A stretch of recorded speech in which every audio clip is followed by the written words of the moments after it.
Hello, everybody. If it's Wednesday, it's Warhammer, and that must mean it's time for another episode of Warhammer Weekly. So, joining me as always, it's my co-host Tom. Hey, Tom, how you doing, buddy? Hello, friends. How's it going? Good to have you along, brother, as always. And also joining us this week, it is Dan from Paint All the Minis, podcast, Facebook, and all associated relevant Paint All the Minis things. Oh, we had Dan. He just dropped out.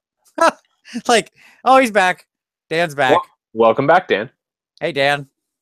Hopefully he can hear us. We were having some technical challenges right before the show that we thought was resolved. It was not my fault. I was here 3 minutes early. Don't get me started. Anyway, well, hopefully Dan will get his technical issue resolved and we'll get him in here. But that's okay, because we're going to be talking about best and worst first army choices today. We're going to go through a lot of different dimensions of that choice. And that'll be our feature segment. But first off, of course, we've got some news. So, Tom, take us through some news, brother.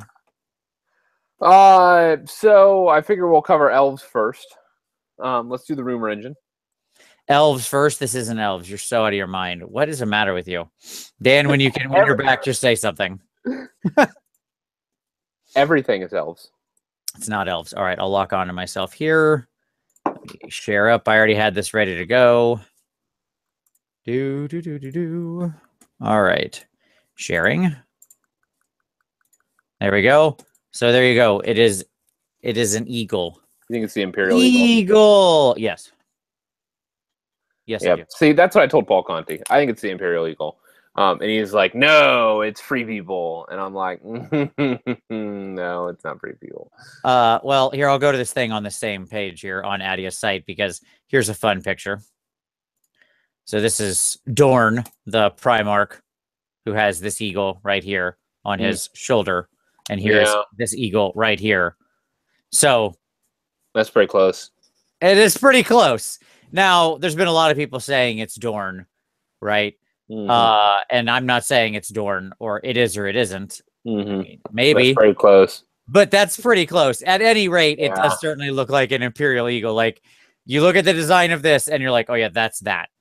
Yeah. Right? Like, whether it's this guy, I'll leave that to the future. But or it's the prow of a new Swifthawk agent's ship.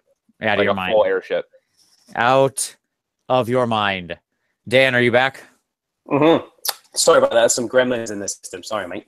It's all right, brother. It's all right. We had some gremlins. So formally, welcome, Dan. We're glad to have you. Dan of Paint All the Minis, both Facebook and group and podcast. It's good to have you along, brother. No problem. Thanks a lot for inviting me. Absolutely. So we just jumped right into the news, and we're talking about the rumor engine here. Have you seen this image yet? I did, yes. So I have no idea what it is, but I was sitting there thinking, you might be right. You might be onto something. Yeah, it looks good to me. You've got me convinced. There you go. I'm saying it's Dorn. So, or at the very least, some form of, Imperial armor like what Dorn is wearing here. Not necessarily doesn't have to be him, but something like that. There you go. I mean, sorry. It probably is. I mean, great if you're an Imperial Fist player. So there you go. He has a very angry face. Look at how angry he looks. Yeah. He doesn't seem a very happy person. That looks like me. It does look like you. That's like Tom's normal resting face right there. That's how Tom looks all the time. I'm always angry.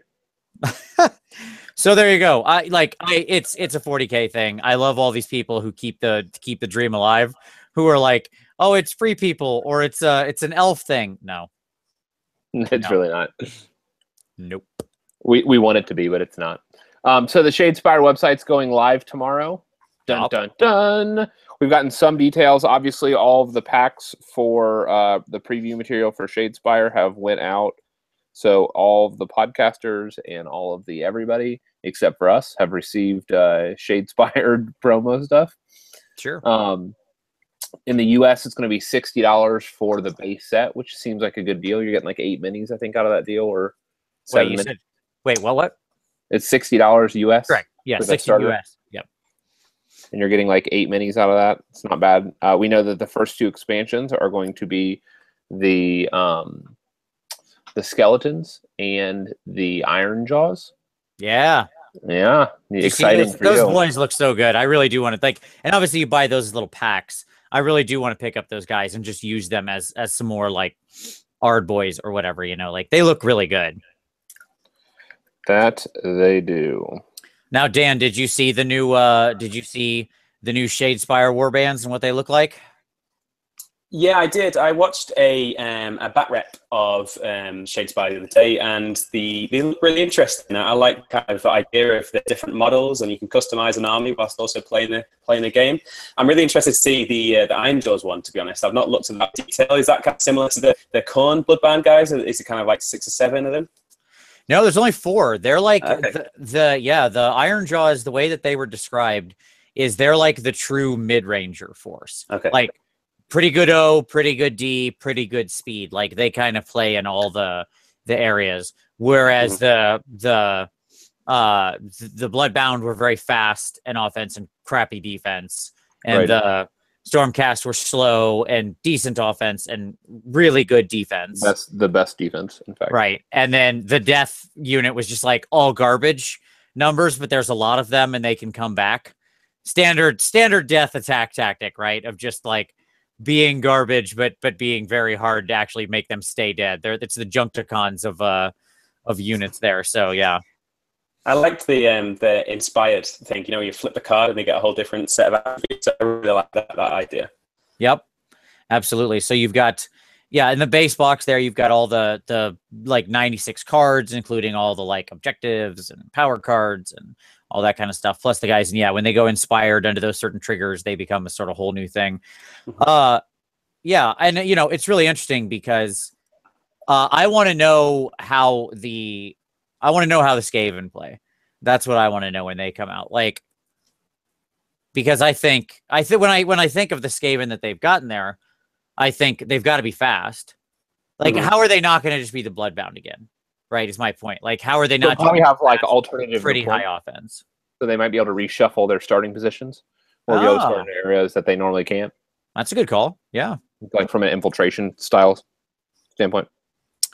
I like it. I dig it. So if I were designing it, that's the direction I would probably go. Have we seen the price on the expansion boxes yet? I didn't see that. Like, we what have not. Ironjaws? Okay. No.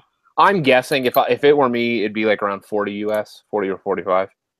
I don't know. I'm just taking a guess, but sure. I don't know. I know they've priced this fairly aggressively, like $60. Yes, it's only like 8 minis, but it's also the board and the cards in the game. You know, so it's like the whole, like for the whole box game, it's 60s. I think very aggressively priced. I hope they do the same with the additional warbands. To be completely honest. Right, so, but I don't think that my assessment's wrong, right? Like, so do you, like, if you did like a $40 warband, that's standard fare for Malifaux and all that other stuff, so they're in the right price point. And you're getting how many GW minis? You're getting 4 to anywhere between probably 3 and 5 or 6 GW sculpt minis.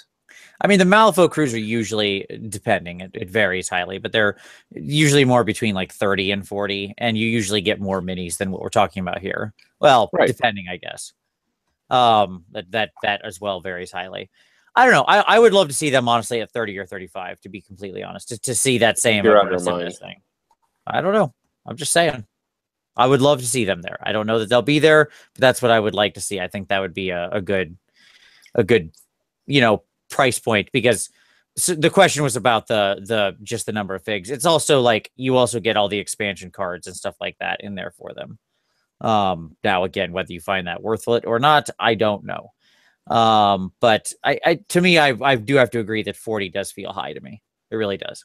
Well, I mean, it's right. It'll be right in the wheelhouse for like what the hero expansion packs were for Warhammer Quest. And you're getting a bunch of models. You're getting, and you're also going to be getting cards and stuff like that. Sure, and these are good sculpts, but are they really like quality on the level of the characters? That's the idea. They're supposed to all be heroes. Sure. Tough to say. Well, I guess time will tell. There you go. So you watched the game, Dan. You liked how it played. I mean, they're definitely pushing the big organized play thing, right, with the website. So yeah, I think it's one of those things that I'll probably pick up and to try and coerce people that are on the fence about Age of Sigmar and things. You know, it seems like it's a little bit more accessible. It's cheaper. You can pick them up, and it's like a demo type game, if that kind of makes sense, to whet people's appetite. I totally agree. I think it's going to be a great gateway drug for them, right? Because it, you're right. Use these minis for something else. Like the pitch is that they can use these minis for another function. Like, hey, you got these minis, you can go play this other game. Yeah, and it's also like lower barrier of entry as far as cost and easy to learn the rules. I mean, I watched him teach it at Adepticon and at Gen Con and at Nova and over again. I mean, people pick it up like it's very simple to explain, right? There's not a lot of hidden sort of complexity in being able to play the game, but there's a great amount of discovery as you continue to play the game and learn how to then construct things. It's much like Magic or anything else in that way, where like I can teach out of the basics in a few minutes, but to actually truly learn the whole game, you discover it over time as you're playing. Does that make sense? Yeah. So we'll see. All right, what else we got? What else? Firestorm's dropping this week. Obviously, we've had the revealed all of the Allegiance. Frontline Gaming really revealed all of the Allegiance abilities. So there's some neat stuff in there. The standout, obviously, is the Destruction, which is like all the Orcs and O's and G's, which is the D66. So the return of that mechanic. I love seeing the D66, bringing me right back to my Mordheim days, right there. Which, like, let me just say, we recovered that in our stuff that we had written previously. Sure. So no, yeah, it's we're fans of the D66. I love me a good D66, absolutely. And in schemes, so that'll be an interesting mechanic to get added back into the mix, so to kind of see what they do with that. So yeah, it'll be fun. I'm excited for Firestorm. How about you gentlemen? I love a map campaign. We've already agreed to get one going. So yes, that was a discussion had last weekend when I explained how it's going to work, and it was an agreement amongst my group that the map campaign will begin summarily. So that's happening. Nice. Dan, do you have a map campaign on the horizon? No, I've been spending my last 6 months hopping around lots of different games. So instead of kind of focusing on one particular, I've kind of been hopping around trying to find something that I really, really love. So I to be honest, I don't even know what the Firestorm campaign is. So you have to maybe swat up about it later on. There you go. Yeah, I mean, I think it's interesting because you do, like, I love a classic map campaign. This introduces a good element in my estimation. It was one of my favorite things about the original General's Compendium back in 2002. So I'm keen to see it return. Again, I think it's one of those things that can be fun to get different types of players in the game. Like if you have players who like role-playing elements or like long story form or narrative stuff a lot more, this is an expansion that's going to suit them well, right? Yep. I have 3 players that I've been talking to about bringing in. Like the one is a player from 8th edition that hasn't been playing a lot. The other one is a brand new player that doesn't have any armies, and the other has a bunch of armies but haven't played a lot of AOS. And so I think I'm going to use Firestorm to kick off a little mini campaign to get people painting and playing. So sure, yeah, it should motivate some folks, I'm hoping. Yeah, I think those map campaigns are a great way to maybe get people to play missions a little bit more. In my experience in my area, sometimes people just get together and play, and it's very much kind of I kill you, try and kill me. But with the kind of map campaigns, it gives a kind of focus for a community and something to rally around. I remember that there was one going on at a good while ago now, maybe a year ago, and just having a map on the wall and people reporting their results was great because it kind of gave people that focal point at the shop. Yep, absolutely. Like once you sort of start down that road, I think there's almost like an anchoring to it, right? Of like when people are in that mindset that that's the thing we're doing, it's easier for them to get on to all the other elements like that, right? Yep. Yeah, I would agree with that. All right. What else we got, Tom? Not a lot more. We have obviously there's a community article that went up this week that was interesting, which was the Free City generator. So kind of excited about this. Generate your own cities, folks. Yeah, which shout out to Chuck Moore, a friend of the show, who was just like tweeting all day yesterday his random cities he was making. Like he couldn't stop himself. He loved generating random cities. So there you go. That was very funny. I thought that was very interesting. A quick note, obviously, the other thing, not directly related, but somewhat related. I know a lot of people are excited because, Total War, Warhammer 2 or whatever is coming out. I continue to be not interested in it because I don't play video games, but it looks really cool. Like, again, that Skaven video was amazing, but it's a neat video to watch. It doesn't make me want to play the game. It makes me want to watch the video again, but yeah, I'm the wrong person to ask. I just don't play video games. So playing video games means not painting models. So I don't understand why I would do that. After I play a video game, I have nothing. I have no permanent anything that is a sign of my time other than the part of my life I've wasted. After I paint a model, I have a painted model. It's true. So that's sort of the math right there. I checked the utils and there it is. So no more MMOs in your future. That's what I'm hearing. It's entirely possible. I mean, I have the greatest massively multiplayer game of all time, Tom. It's miniature painting. All right. That's what we're doing. We're all in it together, Tom. We're all massively partaking. Indeed. Indeed we are. All right. So I think that's literally all our news for this week, right? We didn't have anything else. There you go. It's a quiet week on the news front. Which isn't too surprising because obviously there was a bunch of, they spoiled the rest of like the Death Guard stuff for 40K. Which, by the way, quick shout out. There's like a Death Guard model who's holding a quill and writing something, but it's not the guy that was like from the previous thing we had talked about, right? The previous rumor engine. Yeah. But it made me think, well, there's a theme there. They've shown they can have people just sitting there writing on pages. So GW is calling us out. They're like, ha ha. Yeah, like almost got it. But nope, different quill, different hand. But I'm still saying that original one was a hand holding a quill. That's all I'm saying. So there you go. Okay. So let's turn to a little pick of the week. This is where we share a podcast, a video, a blog, a whatever you would like with the audience. So we'll start with Dan. Dan, what would you like to share with everybody? And of course, you can pimp your own stuff too. And I will link the podcast and the Facebook group down below in the comments. But go ahead. What would you like to share with everybody? Well, I've just this morning actually discovered a gentleman in Australia called Brian Cook who puts together amazing painting blogs. And yeah, if you check him out on Facebook as part of the Paint Armies page, he posts a lot of his stuff on there. And the thing I like about the most is it's really, really simple and straightforward. He does painting guides, his pictures and really clear and really kind of is points that he gets across in terms of how to paint them is really succinct, and it's a great basis for lots of mod painting. So I love that. Yeah, Brian Cook, his name is. Check him out. He's really good. Awesome. I'll have you throw me that link after the show so we can post it down there in the show notes. I follow a lot of painting blogs. I am always interested to add more. Cool.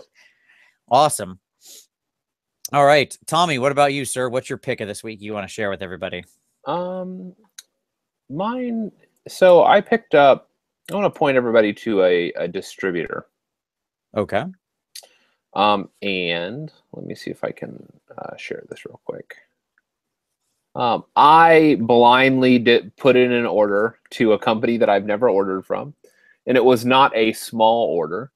And I was like, let's see how this goes. And I got the terrain today, and it looks really good. And so the company, let me see if I can get their card real quick, is minimonsters.eu. And they have tons of resin terrain, and it's glorious. Like, it is beautiful. I have a bunch of pieces of dwarven, like, statuary and, like, pillars. And I have a dwarven tower, like a watchtower, that looks like completely at home within the normal kind of like dispossessed Duerden aesthetic.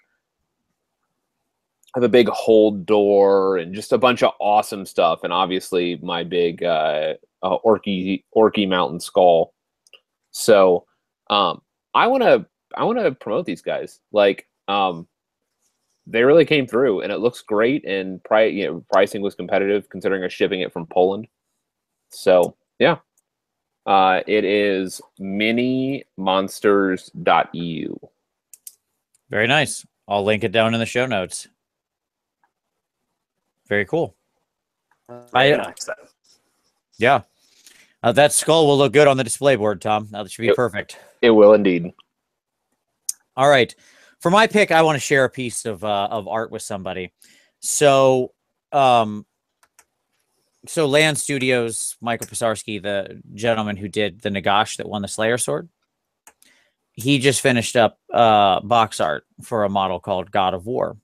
And I saw this circulating around on Facebook earlier today, and it actually got linked up on Adia's site as well. But I'd like to share it with everybody because sometimes, like, I have on occasion been told that people think I'm a decent painter. And my response is always to say, I don't think I'm that good of a painter. Okay. And it's not me being humble. It's me being aware of people in the world who do things that make me weep. So I want to share with you something that should make you weep, which is this right here. This is the God of War from him, from Michael Pisarski. So that is obviously non-metallic metal. Okay. There is no metallic paint in that. That is all matte paints. It's a big fig. It's not, obviously that's not 28 millimeter. So it's a larger scale fig. It looks like a painting. Here's him from the back. So you can see the lighting because he's meant to have, you know, sort of space behind him. Okay. With the helmet on. Here's the front shot with the helmet on. This is such a masterful use of lighting, of control of the paint. Like, I could look at this for hours and not notice every beautiful, masterfully placed detail. This is functioning at such an incredible level. To even deconstruct it with your eyes takes hours. Like, let me just draw the attention of people to a few very tiny details. Okay. I would like to draw your attention to this area right here in the recess of the shield and what this is reflecting. This is reflecting the light of what's bouncing off here, specifically his hand, his arm. It's catching this light as it comes up, hits, and comes down. Whereas this part is in shadow because because the light, the directional light of it wouldn't catch up here. Okay. Because it's coming in from sort of this at him. And so it's hitting, and this is where it's coming through. I want you to look at the bottom of this curvature of his vambrace here and notice like just this little touch of beautiful blue light catching it down from below. This is this piece alone, you could just stare at this and learn a masterclass.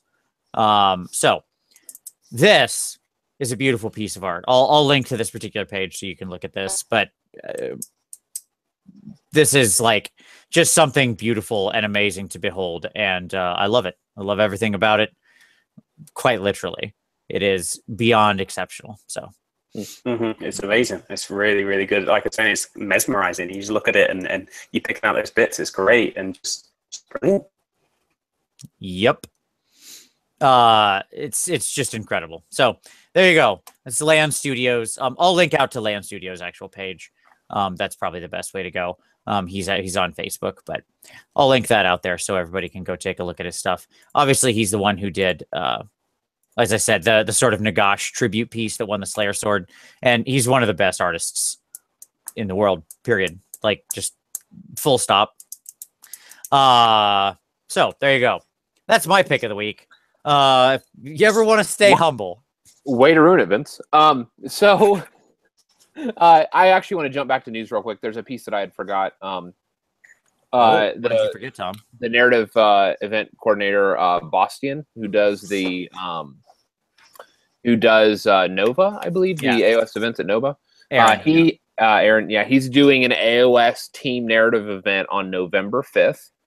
They still have room for 5 teams. And it'll be in Charlottesville, Virginia. It'll be 1K like Vanguard army per player. So it's, each team will bring 2,000 points, 1,000 each. It'll be I believe it's a 1-day event, and it'll be a 3-game event. And on the third round is, I believe, a siege game. So it's called the November 5th Fox Hunt. Nice. So we'll have the link for it. There you go. All right, cool. We'll throw a link down below. Excellent. Good call. I'm glad you brought that. I'm glad you reminded us of that. Well done. Okay. All right.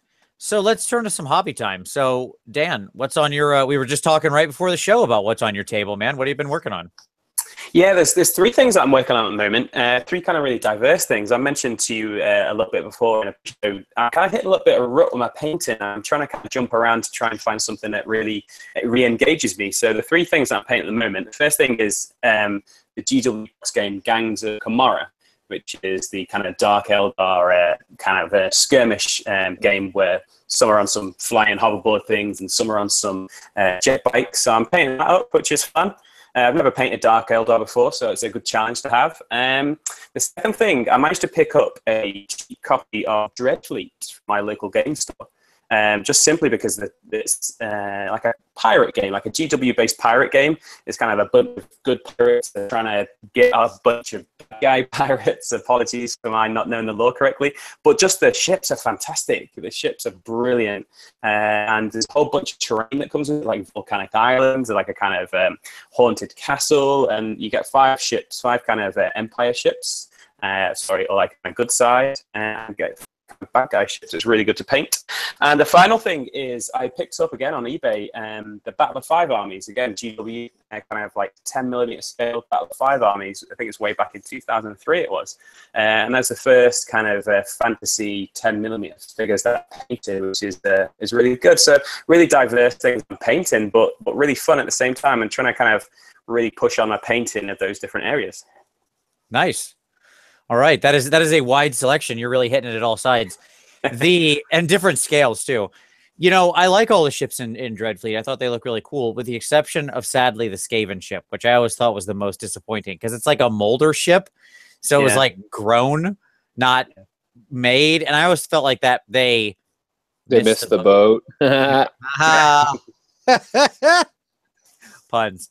All right, so because it should have been a Skyer ship. Right, it should have been some ridiculous, like high technology. Yeah, like just warp stone everywhere and crap, of like through complicated machinery. But I like all the rest of the ships. Mm-hmm. Very cool. All right, man, I dig it. It sounds like you got a nice full painting desk there. A lot of interesting different challenges there. The Dark Eldar jets and the Hellions, the guys on the like sort of hoverboards or whatever, you know. Mm-hmm. We're always. I got to admit, I've got a soft spot in my heart for Hellions. I always thought they were like the doofiest concept that I just love. Like these guys are going to war and they're like, yeah, hoverboards. Like they're so, these guys are so early 90s. They could have went jetpack. No, they went hoverboard. Yep, absolutely. Like all they had a copy of when they were deciding to found their society was Back to the Future 2. And they were like, yep, this is where we're at. This is where we're these kind of blended side things as well. And it just reminded me of kind of early 90s gladiators, you know, where they kind of hit each other off the pedestals. Yes, American gladiators, absolutely. Totally. Like that is 100% the aesthetic. Yep. I hope that was GW's inspiration. I hope so too. I don't know the story of where Hellions came from. I don't even know when they were originally first made. But God, I hope they were a mix of those two things. That would be amazing. All right, Tommy, what about you, buddy? What's on your desk? I am working on KO. Still working on KO? You're working on your boat, though, right? I am working on my boat. So this is the first time I've gotten to do my boat. 2 out of 3 people in this podcast are working on boats. How is that possible? It's true. The pirate apocalypse is coming. So here's my current progress. Normally I don't show progress shots. That's where I'm currently at. I'm happy with it. I'm doing lots of detailing right now. So it's been fun. And then here's some of my crew. And I want to point out the best free-handed knee that's ever been done on that middle guy. By yourself. By myself, yes. No, it's the best knee ever. It's the best knee that's ever been done. And I did that. I spent all that time like highlighting and just getting like the stretched like fabric look. And then I was like, is this knee going to be concealed? Like, is this dude facing a panel? Because that's going to be a real disappointment if that knee is hidden. And luckily, it is not. He's standing at the railing. And so I think that, like, the knee is going to be at, like, just the right height where, like, it's going to be what's going to jump out at the center of the piece. So I'm super stoked about that. It looks good, man. It looks like he's ready to water his hot plants on the ship there. Yep. That's what the KO do. They water stuff. Yeah, he's got a little watering can. He's You think that's funny? You should see the Ironclad. There's a dude hanging off the boat painting the ship. Nice. Like, he's in a harness, like, hooked up to the side. Let me point out, they have engine riggers, you know, with, like, balloons where they fix the ship on the outside. No, this dude's like, nope, strap me up. And he's leaning off the ship in the middle of battle, putting a fresh coat on the hull. Look, it's never a bad time to get that new coat of paint on, okay? Like, it's important. You always have to look your best. That's the lesson, okay?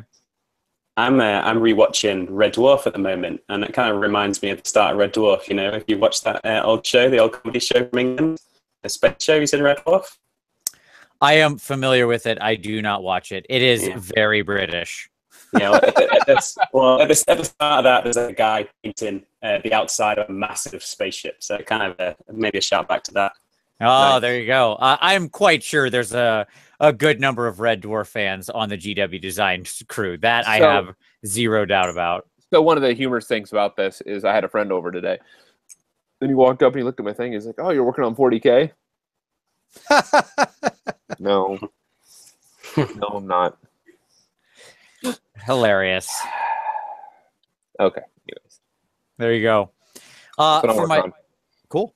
For myself, the work continues on the Iron Jaws in earnest. We're on to the actual pigs now. So we've got the little pig riders in progress. Hey, let's see eggs. I don't have them in hand. They're back behind me on a shelf. I finished up the eggs, yes, which went out. The converted bird writing works, and I liked how those came out. I really did. So now we're just working on the pigs, and yeah, like they're coming along. So a lot of work. Trying to find your find that image. If you want, for those of you guys that haven't seen it, yeah, I have. Like, for those that have not seen his eggs side of bacon and eggs. Sure, it's delightful. Here, I'll bring up the picture. That's fine. Give me a moment. Actually, I'm opening the photo. Do sharing. Okay. So here's what I finished, earlier in the week. These are my converted brutes riding the Griff Chargers or whatever they're called. The Chocobo Orcs, as I will call them.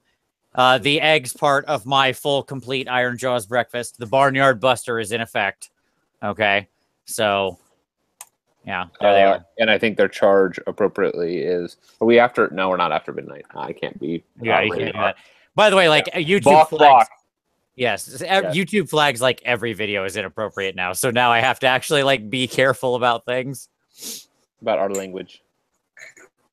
But yes, there you go. I'm very happy with how these guys came out. They were actually very fun to paint, I will say. And you get to do nice little, like, work on their little spots and stuff like that. The brutes continue to always, as ever, be really fun models to paint. So, yeah. And there you go. We're back to the boys. All right. So there you go. So now it's time for the pigs. Get that bacon ready. And yeah. So we're just working on them. Should have them finished up by the weekend. So there you go. And then I only like a Mega Boss, or not your Mega Boss, your Maw Crusher. Yeah. It'll either be the Maw Crusher or the Mega Boss next. They're the last two things I have to do to get ready for the Havoc Force. I mean, I have another like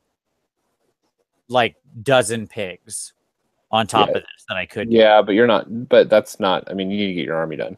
Correct. Yeah, my chief priority is getting ready for the tournament. So that's the two figs I still need for that are the Maw Crusher and the Mega Boss. So.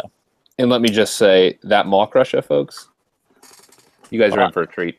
I mean, we'll see if it all works. I don't know that it's going to work yet, but I may have some bits here for it. So, you know, we'll see how it works out.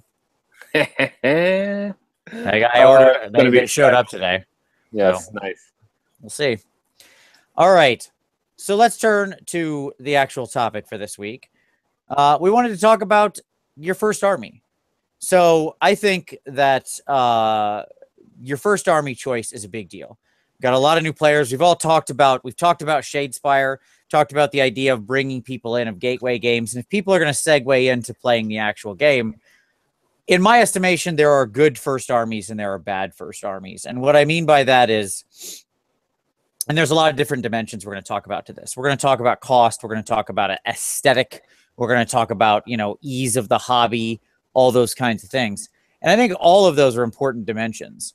So we're going to kind of break down. We're going to talk about in the different alliances, what's a good army as far as your first army, right? And kind of look at it and kind of describe how we feel. So we're going to do kind of a best and a worst. So rather than go like around the horn, I thought we'd all just kind of discuss this, okay? And just kind of move through. So Dan, you know, jump in whenever. I'll throw over to you for some commentary. And we'll kind of talk through it. But Tom, I wanted you to start out, okay? Because I know you have some strong opinions about this. I do. And let's just start out with the following question, okay? Yep. Is Stormcast the best first army? Yes. It's going to make everybody angry. Yes. But that's okay. All right. Go. Why? Go. Because, okay, it hits every single box that we're going to talk about here. Okay. Okay. So Stormcast are, first of all, they're easy to collect. They're in everything. It doesn't matter if you're buying the starter. It doesn't matter if you're buying the base starter with Khorne. It doesn't matter if you're buying the Blightwar starter, the Storm of Blood, the new box, the pre-colored sprue box. You can get almost every unit that's available for Stormcast except for your Stardrake and your Dracoth Riders at a discount in a bundle somewhere. Almost all of the heroes are available in these bundles. As well, if you can get your hands on one of the Battle Force boxes, which are still not impossible to find. They're still out there. You can pick up. Actually, you get some Dracoth Riders there, and you get the Celestant Prime. So, I mean, like, honestly, you can get that entire army for under retail, not difficultly, with a wide diversity of units. That's just an acquisition of the Force. From a playability standpoint, that army is probably one of the most balanced armies. They have almost everything utility-wise, and because of allies, they can ally in anything. So for new players that see a unit that they really like, they can just bring that unit in if they're doing matched play.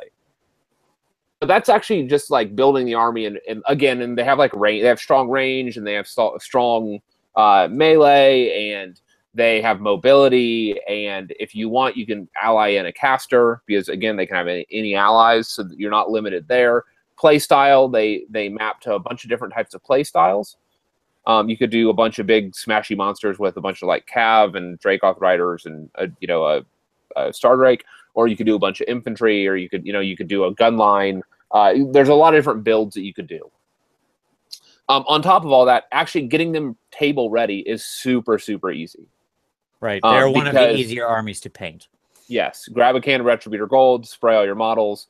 Or if you bought the one box set, like you get a bunch of gold Stormcast already, because the sprues are gold. So they're really easy to get on the table. And if for basing, even to base nicely, because you can go grab the Shattered Dominion, they have a bunch of Sigmar symbols baked into all of those bases. Right. You just glue those on. Actually, so I say all this, and I'm not only like promoting this, I'm putting my money where my mouth is. Like, I'm putting together a Stormcast army, like right now as we speak. Like, it's right here. You can't see a lot of it, but here's a bunch of Stormcast. And I've been gluing, and I've been doing some conversions and stuff like that, because it's what I'm going to use to teach my kids how to play. It's a lower model count army if we want it to be, and it can do anything, and it'll be easy to put on the table and prep. So Like, let me just get it out of the way. I think for new players, out of the gate, Stormcast are by far one of the easiest. If not, I mean, there's not a lot of armies that would compete with them in that space. That could do anything, that could be anything. Yeah. Sure. So here's my question. So I'm going to flip it over. Dan, I'm flipping it over to you. Mm-hmm. So now you have a relatively good understanding of sort of the genre of wargaming across lots of games. You know, you've dabbled around in a ton of different games, right? Yep. Mm-hmm. And so my question to you is, you know, let's put ourselves in the mind that you're looking to pick up your first AOS army from where you are right now. What do you think of Stormcast when you look at them? Do they interest you, or are you, because these guys are pretty Marmite, is what I would say, right? There are some people who really love them, but there are some people who really despise them. Yeah, in terms of me looking at it, I think it's definitely, like Tom said, you can't argue with that judgment, really. You know, easy to pick up, you can find them everywhere. But I just can't get over the fact they just pretty much look the same. All of them, there's, you know, depending on just if they're sitting on something, it's kind of the same, you know, and that's something that really, really turned me off. So I had Age of Sigmar starter, but I never want to play the Stormcast Eternals. I just never want to do it because there's just don't feel there's enough character in there. They kind of issue a little bit more, you know, with the Star Drake and with the Chocobo Riders that you mentioned a little bit before with your Orc guys. But it's just for me getting into a game, I need to kind of really be inspired by the look.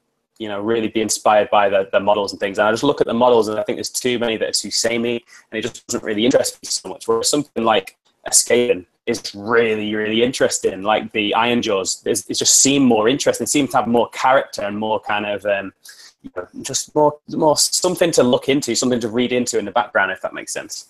But are Iron Jaws all not just orcs in yellow armor? Like it's not. Yeah. It's more like the, you know, it's, I always think of orcs, I always think kind of their funny jovial nature, and just some of the poses, some of the armor, like, you know, the helmet with the tusks molded in there. It's just, I see the Stormcast Eternals and you can often see the faces, you know, and they seem to be in relatively similar poses, and it's the guys with big hammers, guys with smaller hammers and shields, and it doesn't grab me. It seems a little bit too just plain and a little bit boring. But you're right, if you're looking to get into something, easy to pick up, quite cheap to get involved with, so definitely it's a great starter one. But from my point of view, I'm looking for something that just really grabs my attention and makes it really, really interesting, and I want to find out more about them. And I don't necessarily want to find out more about the Stormcast Eternals, to be honest. Sure. Yeah, I mean, I think it's an interesting counterpoint in that, and I don't disagree with it. Like, taking out a few particular units, when you look at things like the long strikes, adjudicators, even retributors, liberators, prosecutors, right? And many of the heroes, they all look very similar, right? Like, yep. I'm not saying there's no aesthetic difference between them. They certainly are. And, you know, they're recognizable enough. It's not like I go, wait, which one is that? Like, I can tell the difference. One dude's got wings. This guy's got a big hammer and he's broader. Like, I understand there are differences. But they are very similar. There are differences?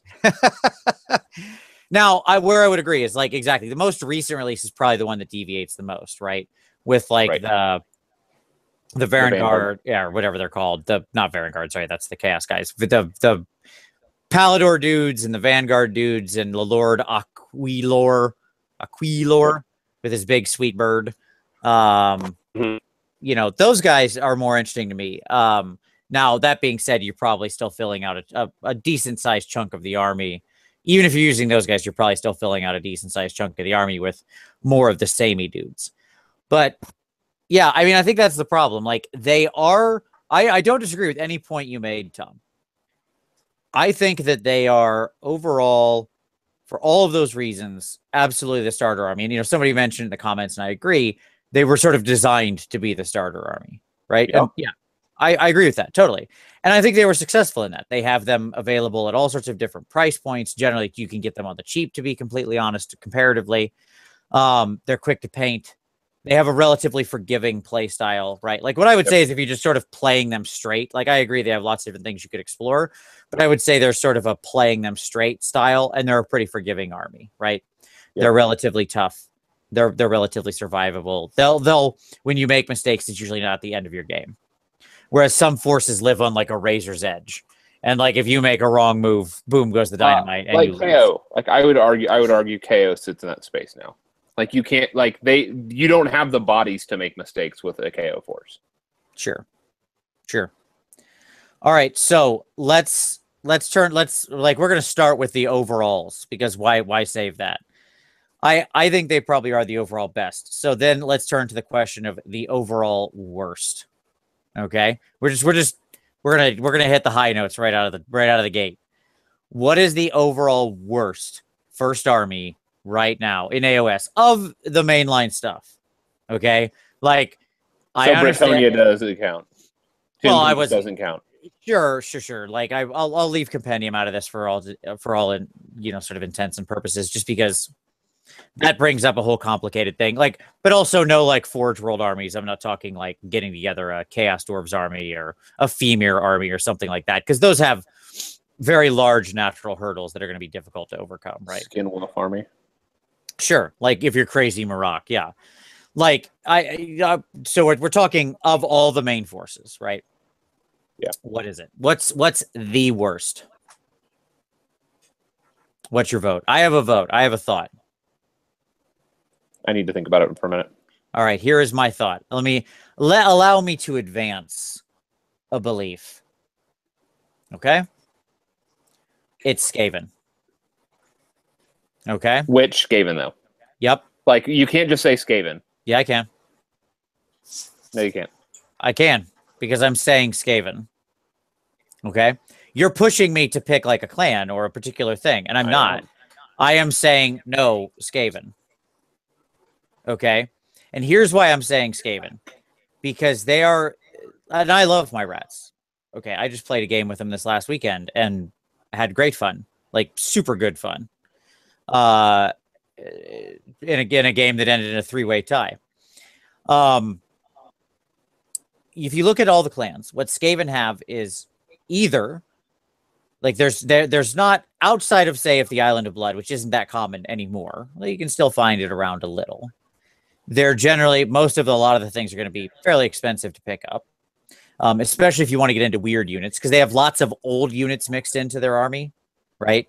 Like old metal and old fine cast and stuff like that, depending on the units you're getting. So the argument that you're trotting out right now on availability does not apply to Pestilence. I'm going to get there. I'm going to get to Pestilence, okay? Okay. Because I would argue that depending on what you want to run in Pestilence, it does. If you want a lot of like sensor bearers, those aren't. Well, nobody wants a lot of sensor bearers. You don't know that because you're not somebody picking their first army. You're somebody trying to make a hard-edged Pestilence competitive force. That's not what a new person does. A new person looks at their army and says, I want to get all this stuff that is in that force. Sure. Okay. And now, Pestilence is the one exception where they have this getting started box, right? Which is, I think, what you're going to point at, right? Yeah. Which has everything.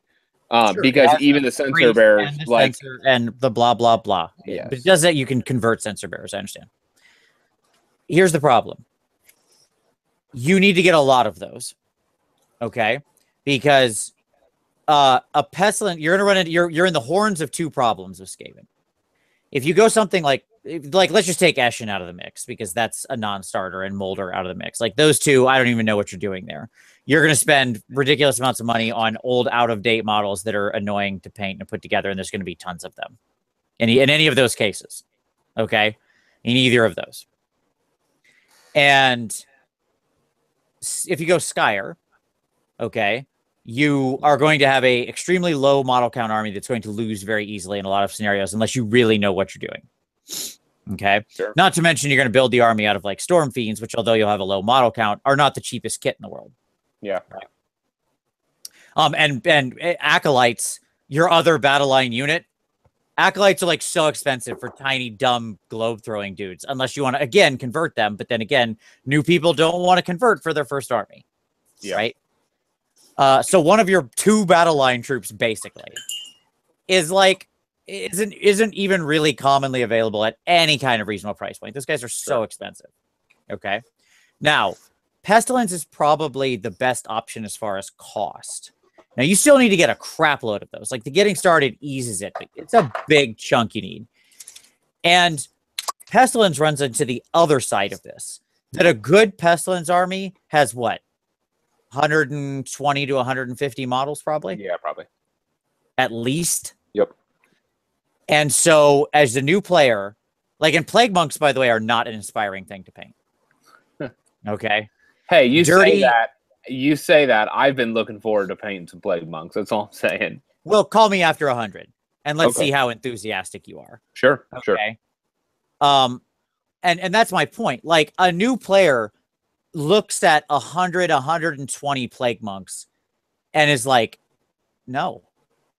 Like, that is a really, really big hill to climb.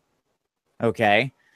For a new player. Not to mention that that Pestilence is also now that's just like hobby.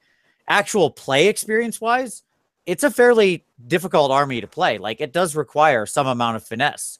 Your units can be very destructive, but can also be removed very easily if you don't use them exactly right. They have very bad matchups.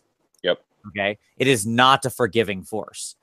Anything in Skaven isn't a forgiving force. Like, it is by its nature a synergistic finesse army. Right. And so if you move those pieces wrong, everything collapses and you lose. That is why, to me, it is the worst. Okay. It has, the models are generally large numbers or expensive.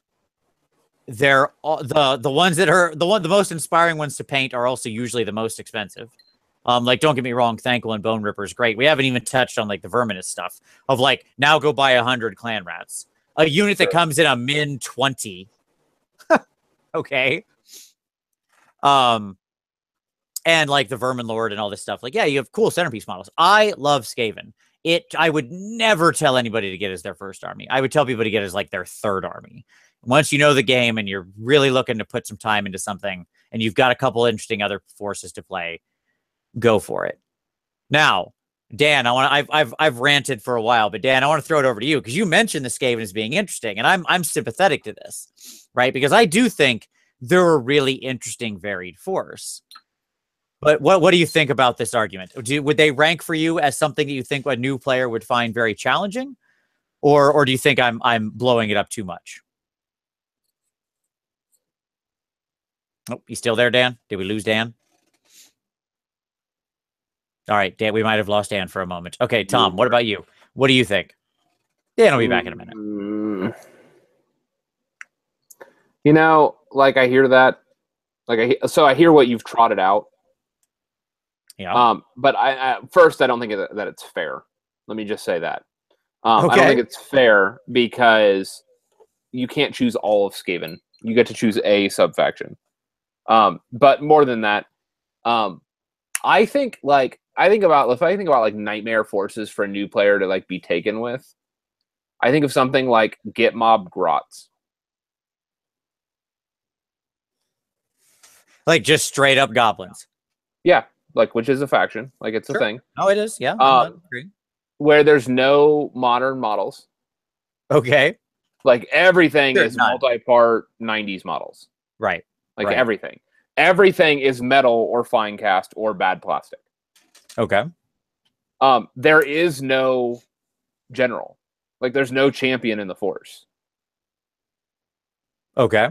So, like, there's no like, it's just a mess. Like, so there's no actual, like, the basic building blocks. Like, it looks like a complete faction when you look at it, but it's not. It's actually missing a general. There's nobody with a command ability in the entire force. Sure. Well, I would point out Skyr is in that same position. By and agreed.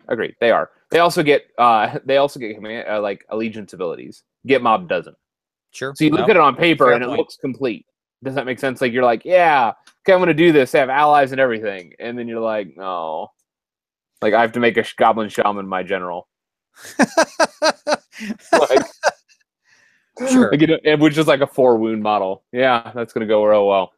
Like, that's not going to end well with all of the destruction, like, stompy abilities. Yeah, I mean, that, like, you make a good point. And again, when I say this for Skaven, I'm only speaking as a first army, right? Yeah. But I would submit to you that, like, at the same time, like, at least, I don't know, it's hard for me to tell. I don't have a good judge of this. Certainly, it would be the case that you'd have another high model count, right? Yeah. And so that's going to be of bad models. Similar, yeah. Don't disagree. And certainly, you know, like, there is an advantage here in that a lot of your get mob you could probably, like, prime green, wash, and then detail and be done. I mean, but Plague Monks for the same way. I was just gonna let me get there. But I would say the same thing about Plague Monks. So yeah, totally fair. Yep. Okay. Which, by the way, I saw a video today of somebody, like, doing a Pestilence army with, like, 2 days until the tournament. Using the dip. Yeah, they were using the dip. Yeah, exactly. Yes. On working on Plague Monks. And I'm like, yep.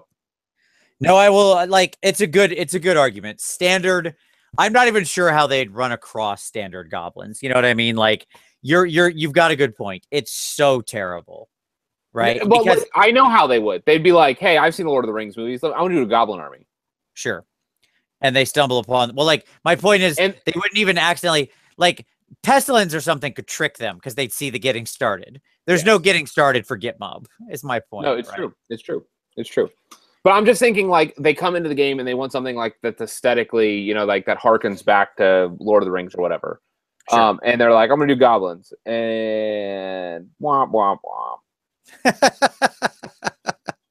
Yeah, it's a fair point. And they have the weird mechanics because they have all the siege with the weird, like, extra crew that doesn't actually map to the actual current game. With, like, sniping crew, because there's, like, in the base rules you'd be like, well, how does this deploy? Does this deploy as 1 unit or 2? And then they'd be forced to go to the FAQ just to figure out how that works. Sure. I mean, I don't know that I disagree. 99% of all new players would just put their model on. Like, when they read the scroll, they would do what every common sense person does and just put the model down and put the 3 crew standing behind it and call it a day, because that's called common sense. No, deploy the other 3 guys 7 miles away on the other side of the table, or no, but like, are they a separate deployment? Can they be targeted separately? Again, I would say most people would just be like, boop, boop, and yeah, they're dudes, and you could, but you can shoot them. But anyways, I think most people would navigate it just fine. But I would say I agree with that force. Dan, are you back? Do we have? Yeah, I am. Yeah, I was thinking. When you're starting when you're starting to play a new game, it's really, really difficult, and it's very dependent on who you're playing with and what the community is like. I remember when I first started playing 40k, as probably like everybody else, that's where you first start bumping into GW, and the meta in my local area was very experienced, very competitive in nature. So it's a massive learning curve, and I found that when I was playing, not a lot of people would scale back or dial back what they were doing, and that was very hard. So when you're thinking about picking up a new army or picking up your first army, it's really reliant on the people that are around you.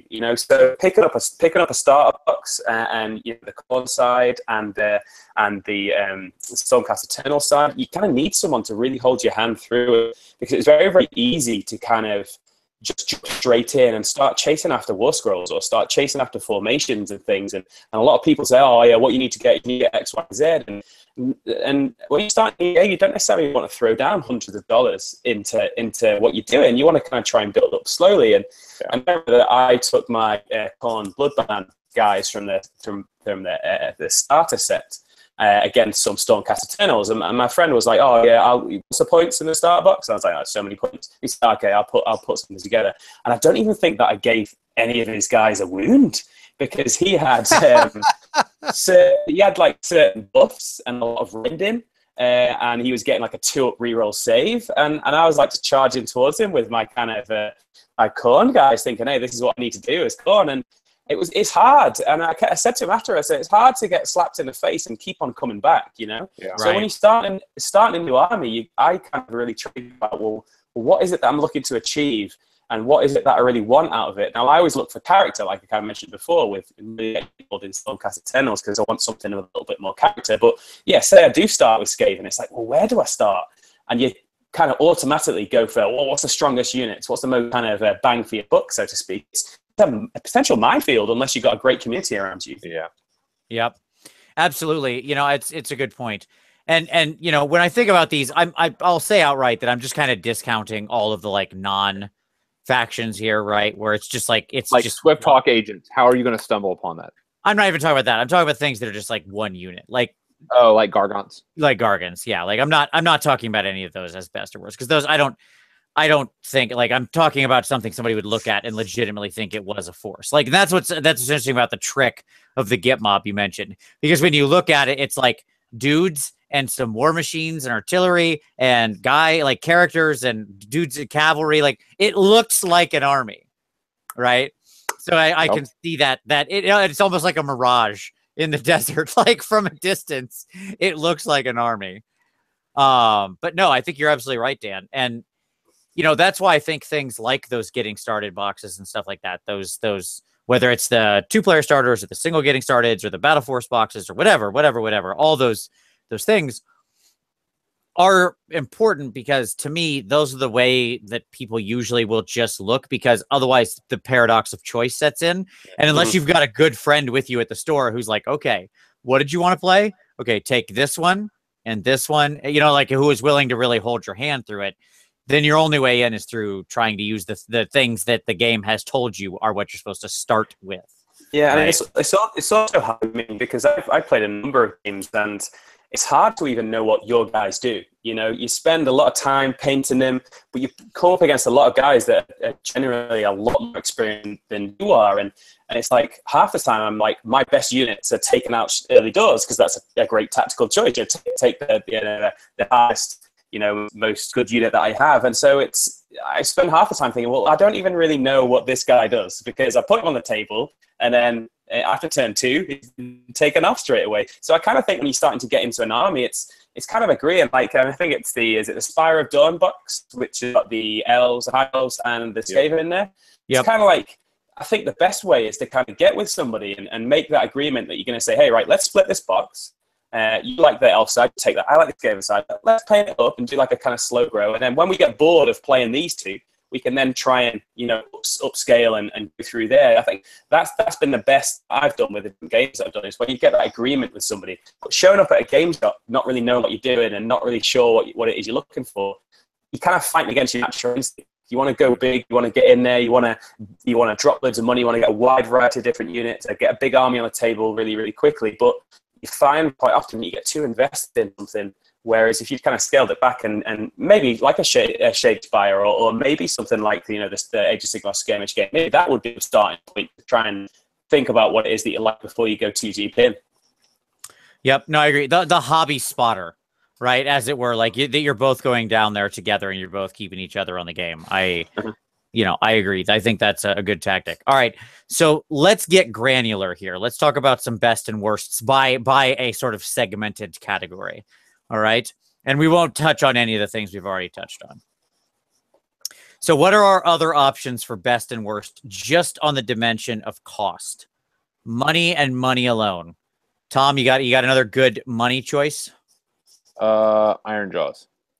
Okay, why so? Because with the prior, like, this is a little bit more difficult now because of the Battle Force is no longer as available. You can still find it in shops. Like, I literally just reached out and purchased another Battle Force box this last week for Iron Jaws. So they do exist out there still.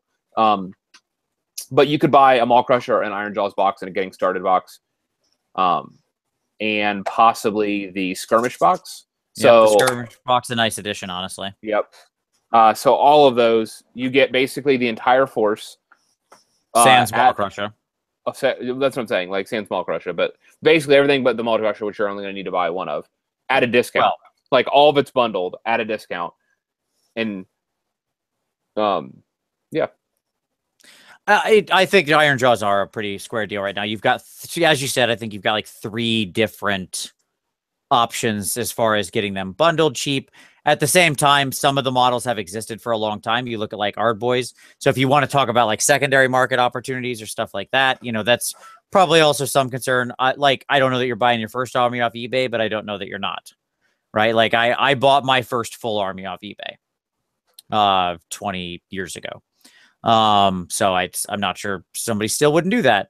But the point is that, like, I don't disagree with that. you know, when I think of other sort of, you know, good choices, the other half of chaos, that is to say Khorne, also has to be mentioned here, right? Yeah. Because they're half coming in the original starter box, and much like Stormcast, they've been just they're everywhere. Right? Yeah. Like there's tons of different boxes of them, tons of different ways to get at them, to And like Gore Chosen gets you basically all your heroes. Like, so there are a number of ways to get it on the cheap. Right. So, I mean, we'd be remiss if we didn't mention, you know, Khorne and sort of the other best options just on cost alone. That's a good call. So now we can, you know, I wouldn't rank them near as easy hobby-wise as, you know, like it's not what we're talking about right now, but hobby-wise, they have interesting challenges. They are way more difficult than their Stormcast brethren. Like a Blood Warrior is a nightmare by hobby difficulty level compared to like a single, compared to his Liberator counterpart, right? Or whatever. Yep. Okay. So what other what do you have for worst just on cost? Are Fire Slayers still making your list? Are KO making your list? Who's showing up? Which dwarven army are we gonna pick, Tom? No, just who's making your list on worst on cost? I think Daughters of Cain still take that cake. Even with the ally box? Yeah. I mean, because that ally box, I mean, it's not the cheapest thing in the world, certainly. I mean, you're getting it for like 85 basically with a discount, right? And you probably need a lot of them. 4 of them. You need 4 of them. And you're going to be running 100 infantry, and it's $60 for 10. You're going to get 40 from those boxes. Sure. But you're going to have to buy another 6 boxes at $60 a pop. That's a good point. Yeah, the cost of Witch Elves still remains. Witch Elves / Sisters still remains. Yeah, are prohibitively high. Yeah. Yeah. I mean, maybe Fire Slayers, but I mean, the catch with Fire Slayers now is that you can buy the getting started box and then resell the Magmadroth and all the heroes on that. After you get a couple of them, you can, and then so basically you can make a bunch of your money back. That's so I'm not sure that anybody new is thinking down that road. No, and I'm not saying they are. I'm just saying that if you're just talking raw money, like their demand isn't there for cauldrons, you know, like it's just not the same. So I mean, Fire Slayers are definitely up there. If anybody was stupid enough to do like a Fire Slayer KO combined army, that force would definitely be up there. If somebody was that dumb, I mean, I don't know who would. If somebody was that dumb, like buying Mohawks for each of your, you know, expensive KO troops. Sure. Yeah, it's an expensive. That's an expensive army. Sure. It's up there.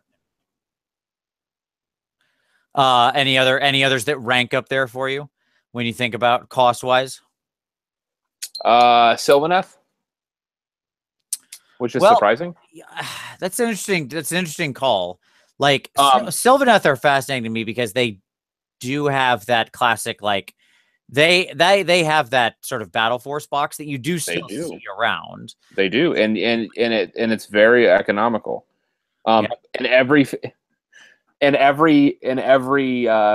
that you want to summon is going to cost you $100 because that's 3 Citadel Wood bases. All right, you win. You win. It's the Citadel Wood. So and again, as a new player, you're not thinking about how to cheat and make them out of a mouse pad like Mitch or whatever, right? Yeah, and so you're gonna pay $100 per wood, and you're gonna summon probably 3 per game, mins. So that's 300 sure. And non-troops. Yeah, in an ideal game, you have 3. So you have 3 woods you drop on the table. Yes. So that's what I'm saying. I think that's 3 minimum. I think that's the surprising one, just because of the wood, the hidden tree cost, the tree tax. Yes. The tree tax. Yeah, because that big Battle Force box or whatever we're calling it, I don't remember what it actually was called, but you know, it was a pretty good deal. Like you got 3 Tree Lord Ancient Spirits of Durthu and, you know, like 30 Dryads. And so those guys were like, that was a pretty great price for all the, and you got a Branch Witch or whatever in there as well. like that was a pretty good price. Yeah. It gets tricky if you try to start bringing in a lot of Tree Revenants, Spite Revenants, and Kurnoth Hunters, right? Yep. Because those are where your cost. And then, of course, you again, like everything we've said, you still have all these armies have the expensive centerpiece. So I'm just sort of discounting that, right? Yep. Like the Star Drake, the Maw Crusher, the blah blah blah blah blah blah blah. Yeah, that's if you want that big centerpiece, it's always going to be an expensive thing. Most armies have one, and they're mostly within striking distance of the same cost. Right. Yep. So it's like, that's just where they are. That's like, it just sort of ends up being a net neutral. And let me just say that, like, so here's the irony is that, like, so Nico had asked, like, hey, do you have Sylvaneth army? Why don't you have Sylvaneth army? And it's because I don't want to paint trees. Like, and it's not like not the troops. I'm actually talking about woods. Like, and I realized that I could do a quick dry brush and all that, but in general, like Vince knows, I spent how much time on painting a cemetery. Sure. Like I'm not going to do that even on woods. And if I'm doing 3 bases per summon, I'm going to do at least 12 wood bases. Yep. And then how am I going to transport that to my games? Very carefully. Right. I mean, like Tyler has a system. Look at Tyler Emerson, right. Being Wells has a good system for transporting his woods. But yes, I mean he has. He shows up with like a dozen wood bases, right? So. Yep. Yeah. You got to have trees. It is the hidden cost because it's funny. Somebody in the comments mentioned that they got their Sylvaneth army pretty cheap, and I agree. Like I have a Sylvaneth army, and if you take out like Alariel, I mean I don't think I really paid a huge amount for my army. Like cost wise for the army itself, it was pretty cheap. But those extra forests are just like, it's a thing. Like, even if you get them secondhand, even if you get them cheap, it is just this extra hidden cost on top of there. That's very funny. I hadn't thought about that. But you've got to have it. If you're playing your trees, you got to have trees. That's sort of what it boils down to. Dan, are you back? I am. Sorry, I ran out of tea. Had to go and get him a cup of tea. It's okay. So what is your how do you feel overall about the Sylvaneth? Have you looked at that? Have you looked at that and thought, I want a Sylvaneth. I want to put some angry trees on the table. Yeah, it's really, really interesting. It's that stuff that really draws me in and makes me want to find out more. And the Alariel and the kind of giant beetle with the trees and the plants and things. It's really kind of, I want to find out more about that. Also the kind of, again, forgive me for not getting the names right, but the kind of different tree warriors where you can kind of see the spirit inside. I really like the contrast of the colors, they kind of get like lots of natural dulled down colors, greens and browns, but then you get the spirit inside, which can be quite bright. And so I really like the aesthetic of it. It really kind of draws me into it. It makes me think about, where these guys coming from and finding out more of the lore and the background behind them. Well, you're not the only one. Any spouse that ever joins their significant other in playing Warhammer inevitably picks Sylvaneth. And this is not a sexist comment. That is a blanket statement. All right. It is. But here's the deal. So I have this running joke with my wife because we've talked about it, and she's like, yeah, I think like Sylvaneth, and then I began watching. I would invite all of you. Now this could be confirmation bias, but I would invite all of you to begin looking. It's definitely confirmation bias, but continue. To begin looking, because the reality is that the number of spouses, like gamer spouses, that have Sylvaneth armies is not insignificant. Wow. Okay. Hashtag triggered, Tom. All right, keep going. Oh, why? Go on. Why do you think that is? I don't know. Maybe there's a strong female leader. Maybe I don't know. Well, I'll say this. It's an aesthetically beautiful army, which I think aesthetically beautiful. Yeah. Which Maroc said that his wife chose death and then went into Sylvaneth. So that's guess she likes both the death and the life. That's fine. Yeah. But let's segue then, and we'll get into your best sort of starter army for modeling and hobby. Right now, to me, this actually breaks into 2 dimensions. First of which is, thank you. First of which is, what really makes an awesome transition when you call it out. First of which is how easy is it, right? How easy can you apply very basic techniques? Washes, dry brushes, use primer in that color. The simplest of starter techniques, right? how easy can you apply those and have the army look decent, or you'll be happy you painted them, versus, but also interesting, right? Like the final product is still interesting because, again, you know, you could do the 120 plague monks quickly with you know, a can of spray paint, pick out the little noses and dip, and that's going to be a pretty boring thing. It's not exactly not exactly the most rewarding process, is what I mean, right? Sure. So what's your modeling hobby best besides Stormcast? In terms of getting it, and I'd probably put forward on Bloodbound, I think, to be honest, because what I find with those guys is they've got really interesting characters, not only in the starter box, but also the Exalted Deathbringer, Slaughter Priest. There's lots of different interesting characters, so you can kind of cut your teeth on the minions, kind of get used to those basic techniques, you know, put a bit of skin tone on, bit of armor, bit of red, bit of dry brushing, bit of wash. But then once you've kind of got that basic battle force, you can then really start going to town on characters. I would have thought. I would have put that forward, I think. Well, and they're interesting because, like, Bloodbound are much harder, I think, to model than Stormcast, right? But that sacrifice is for interesting. And to me, they're like, I don't disagree with you. I think they're much more challenging, but I think they're much more interesting, right? And they like a lot of the, like, they're all just a lot of like muscly dudes, like really well cut, defined muscles that like take washes really well and stuff like that, right? So you can use all of those techniques and see like some really amazing results when you're starting painting. You look at it and go, you know, the first time you ever like laid down flesh tone over one of those like blood reavers and then slapped it with like some Reichland flesh shade and let it dry, and you're like, oh my God, you know, it's just like, that's a pretty revelatory experience, I think, for somebody new. So, and yeah, I like, and to me, they're not so overly complicated because I look at something like Tzeentch Arcanites. That force is a nightmare for a new player. Like the Skyfires and the Zangor and the Shamans and these kind of, and all these characters, they want to use like these bright colors that are going to just be, that if you don't know how to properly balance them, will just go all over the place and look gaudy as all get out. They are overloaded with complex detail, right? The models are finicky, and like the Skyfires are very finicky little models to put together, right? And to make them all fit and to be properly there and on their little discs and all of that. So, you know, that's, to me, like, that's the nightmare scenario, right? So no, I back that up. I like Bloodbound. I think you're right. I think that I think a bulk of your force is a lot of shirtless dudes, but they're at least interesting, shirtless, beefy dudes. So, you know, and muscles do well for new people. Well, so I'm going to go back and mention the one that I just shit on. Okay. And that's Sylvaneth. Sure. Because painting trees, so there's a lot of examples of trees in our world.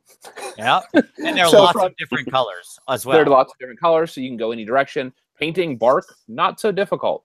And so actually getting these guys like table ready is a pretty quick endeavor. But if you want to invest that time, if you want to pour yourself into the hobbying of them, they can be just truly breathtaking.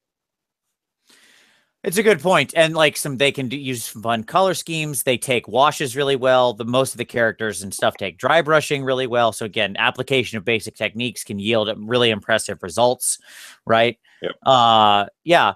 You know, I want to give a shout out here. Somebody already mentioned this in the comment, but it was the next one I was going to tee up as well, which is a lot of different death, not all death, far from all death, but things like skeletons can be a great thing to start on. Now, if you've got to do like 100 of them, that can be a bit overwhelming, but at the same time, you can probably get away with like bone spray paint, wash, dry brush on a ton of skeletons and literally knock them out in a couple days and feel like, as a new painter, pretty good about what you just came out with. Paint some weapons, be done. Yeah, paint some weapons and the other tiny accoutrement. At the same time, all of the Night Haunt stuff, right? Spirit ghosts, those spirit hosts and all the ghostly stuff like that. Again, very simple application of techniques like some Nilic Oxide, maybe a wash of like a the Waywatcher Green, maybe a white dry brush, and so on. Boom. And you've seen Ghosts. this, and you've seen this currently. Like everybody with the new rules were like, "I'm going to start a Nighthaunt army because it involves me buying models and spending 2 hours." Right. Like, yeah, it's fast. Yeah, but it looks cool. But it also looks cool. It is. It is. It's a very aesthetically compelling army. Yeah. So I think Ghosts are. It's not a judgment for anybody that started a Nighthaunt army. I myself have thought about it.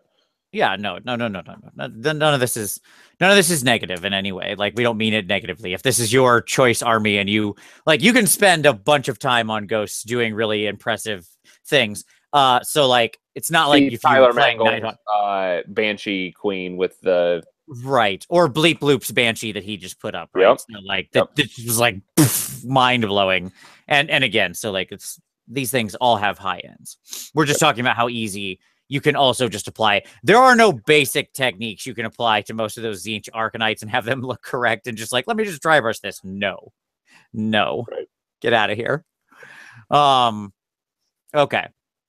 Any other worsts? I mentioned that I know I've beat up Tzeentch like a ton of times. I already mentioned Skaven earlier. I would side behind that.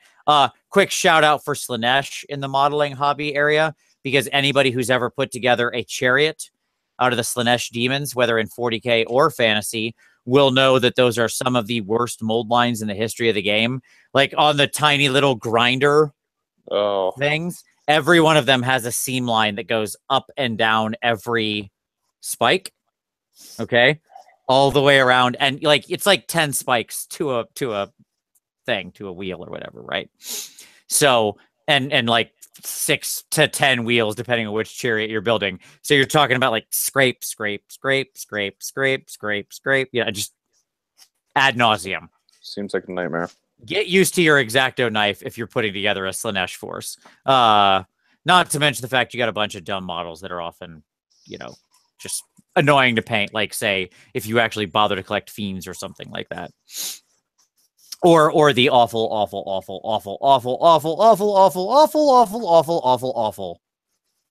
very bad Keeper of Secrets, as opposed to the good Keeper of Secrets, which is the Forge World one. All right. Do we want to give a shout out here to the sort of combined elf forces? Yeah, detail is just such a bitch. Like, they're beautiful. Like Dan, I want to throw this back to you because you're working on some Dark Eldar now for 40K, right? But elves are classically like highly detailed, very complicated, and moreover, they need to look clean, right? Yeah. Like you do Nurgle, you can get away with like lots of washes and having them look gross, and you're like, oh, it's Nurgle, they're supposed to look gross.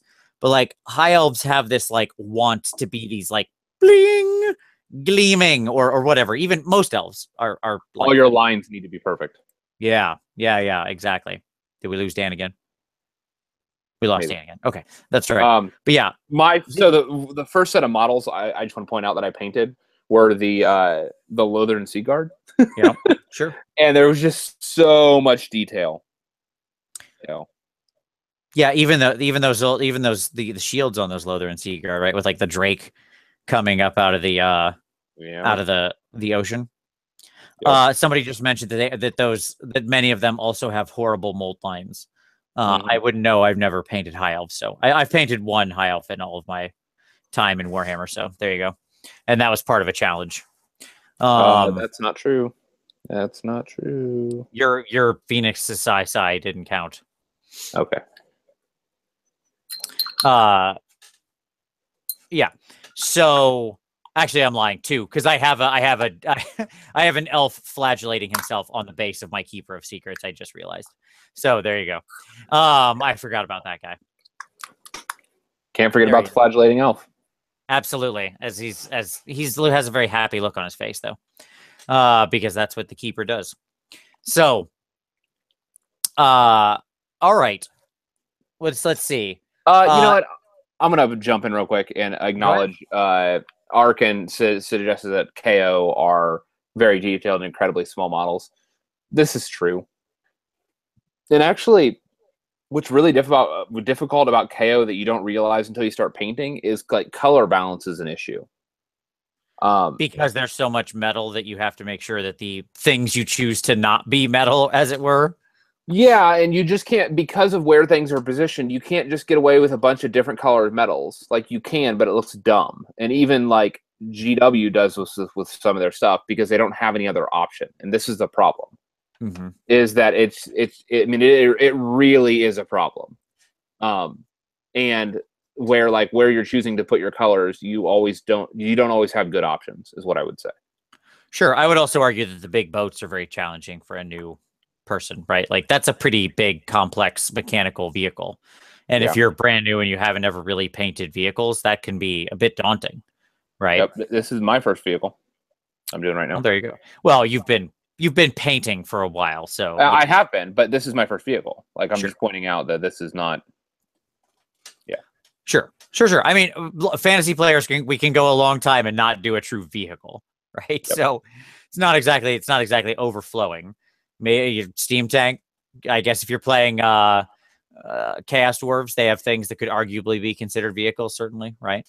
Yep. But for the most part, it's not a lot. All right, cool. Okay, so is it any other sort of ephemeral items that we want to take into account or mention or account for here as far as best and worst forces? Anything else that jumps out in your mind from the armies? Do you want to talk about just the issue of playability? Sure, absolutely. Let's talk about actual. I mean, we've touched on it tangentially here and there, so let's talk about actual playability, right? Yep.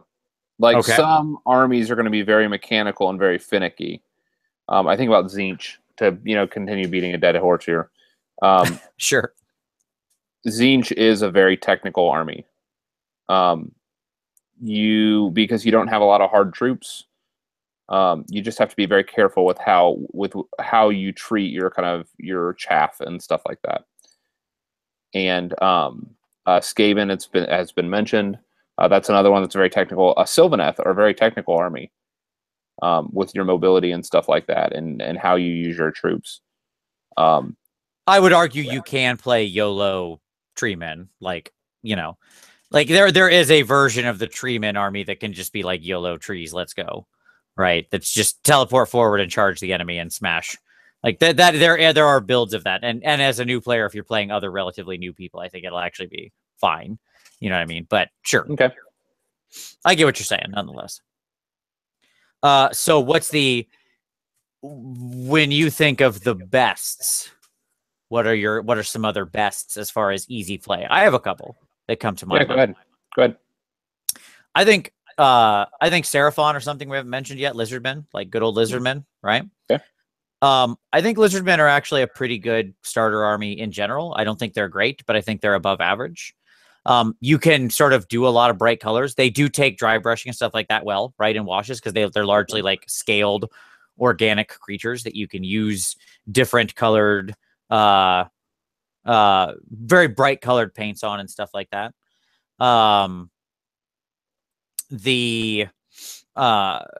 They tend to be relatively tough and durable, like lots of the army being immune to Ren Neg 1, having relatively large units, having a relatively high bravery, right? They like many of their units can sort of operate pretty independently. So like if you don't have your synergies exactly right, you're probably still okay.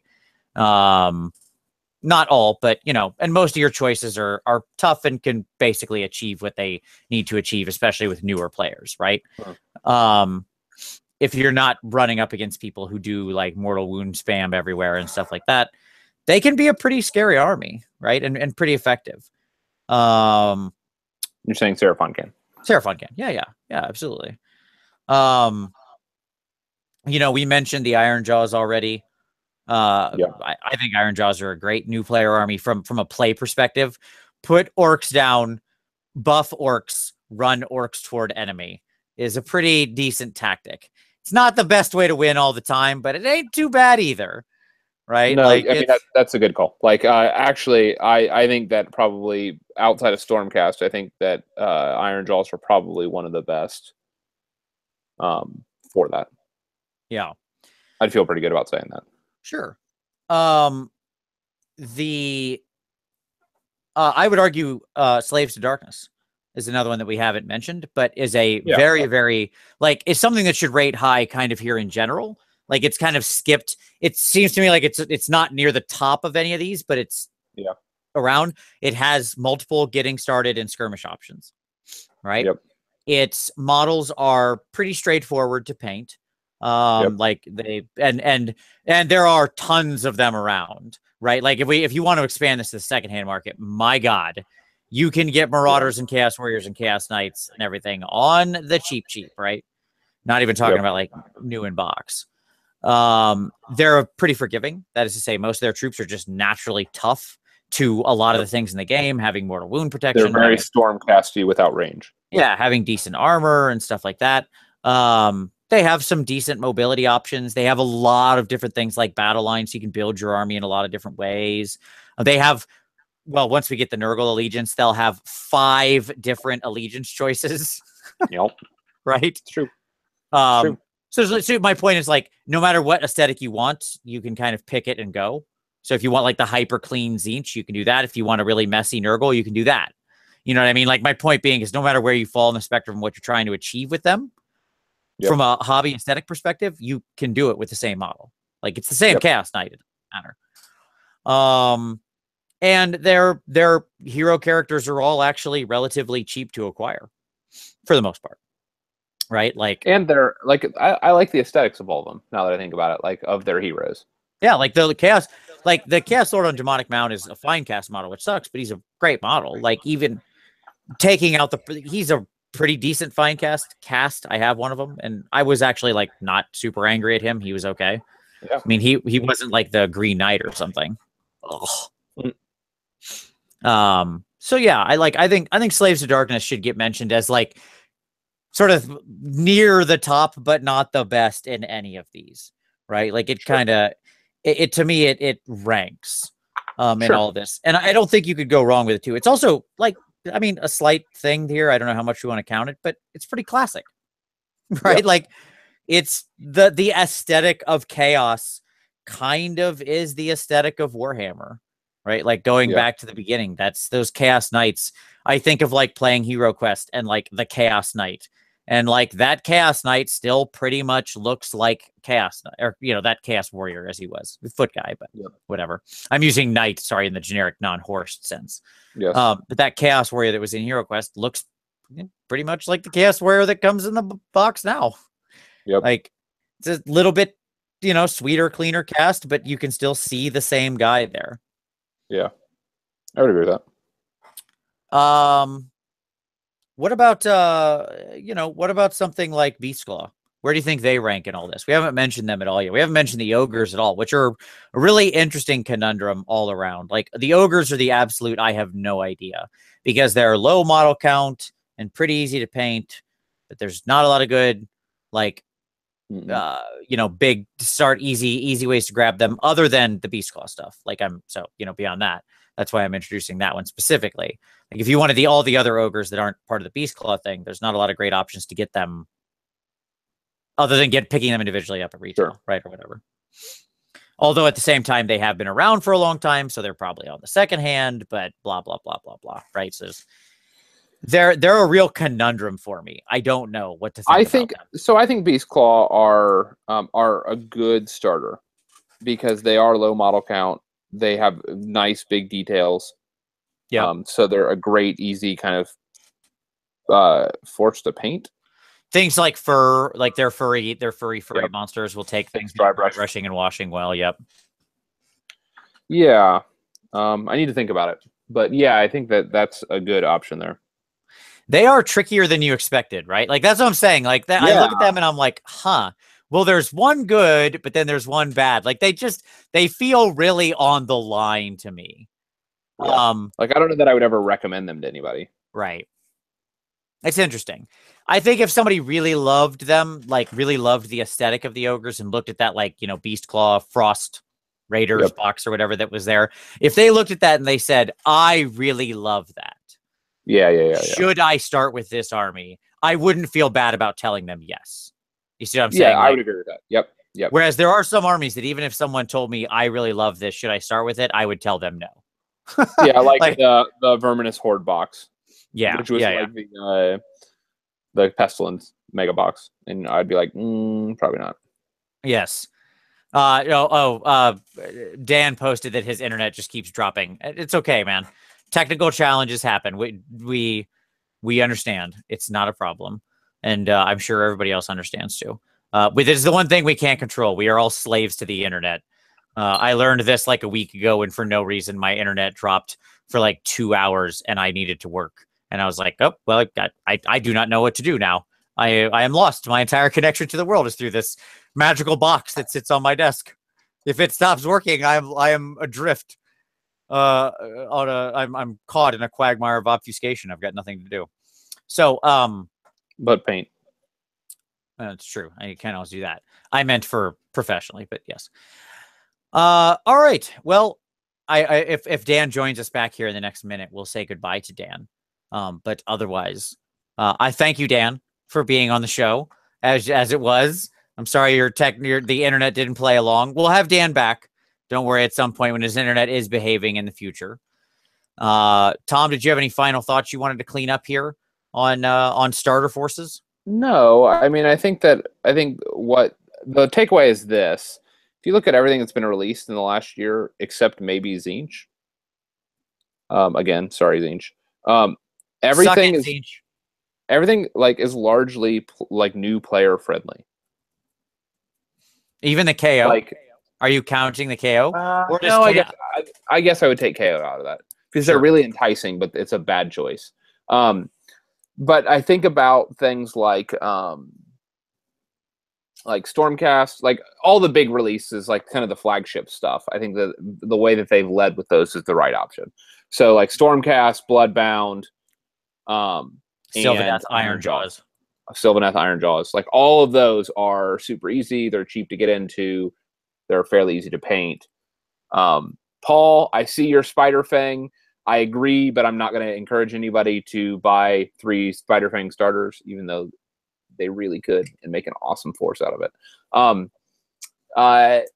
Yeah, all the new stuff is largely fitting into that kind of easy to get into stuff. The major exceptions being arguably KO, Tzeentch, and probably Fire Slayers. Yeah, especially initially, like Fire Slayers, there's no doubt that for the longest time in its initial like first year of release, my God, it was a pretty bad army to play. Hobby-wise, I would rate it medium. And like it wasn't particularly hard. It wasn't. Well, you need to be okay with oranges, and not everybody is. Which can be tough over like black, oranges and yellows. It's a good point. And there's tons of flesh, like an outrageous amount of flesh. But again, like I think they did the tutorial on that. And it's just like cover with flesh tone, wash, slight highlight. Yeah. So like, and I think if you're a new painter, that's going to look really good to you, right? If you follow Duncan's very simple method for that as a new player, I still follow the their method for Fire Slayer hair. Sure. I love it. I'm not bagging on any of those. Yeah, like it produces exactly what I want. Yeah, it's fine. Yeah. Like, I love all of those videos, and I'm glad Duncan is out there doing the hard work, getting people to get over the fear of hobbying, because there's nothing to be afraid of. By the way, just did you see, they did say today, they put up on Facebook, that Duncan his video for Mortarion is coming soon. So yeah, I saw. Yep. That should be interesting. I'll look forward to watching that. I like watching him attack big models. It's always interesting to watch him paint them. Totally. I'm kind of sad that like they released a big kit like that and I have no interest in picking it up or painting it, because I've really wanted to sink my teeth into like a big competition kit, but I don't think I can do Mortarion. I think I would just throw up constantly while I was painting. He's a little too gross. He has leaky bits. He does, but it would be a really good competitive model. Like I think about that one Nurgle one that you did that was received so well, and I think it would be a good competition piece. Well, which I would totally still paint him as, by the way. Like I do not like the new Death Guard color that they're using for their models. Yeah. I like the white, the 30K Death Guard color. Yeah. Yes.